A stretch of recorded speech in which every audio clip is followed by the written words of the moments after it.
ಆ, ಒಂದು ಟೆಕ್ನಿಕ್ ಇದೆ, ಹಿಪ್ನಾಸಿಸ್ ಅಂತ.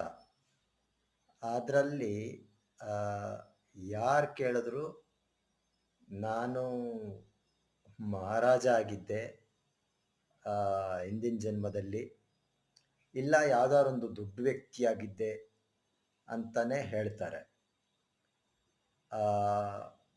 ಮನಸ್ಸಲ್ಲಿ ಎಲ್ಲರಿಗೂ ನಾನು ದೊಡ್ಡ ವ್ಯಕ್ತಿ ಅಂತಲೇ ಅನಿಸ್ತಾ ಇರುತ್ತೆ. ಆದರೆ ಹೊರಗಡೆ ನಾರ್ಮಲ್ ಆಗಿ ಏನು ಮಾತಾಡ್ತಾರೆ ಎರಡು ಮ್ಯಾಚ್ ಆಗೋದಿಲ್ಲ.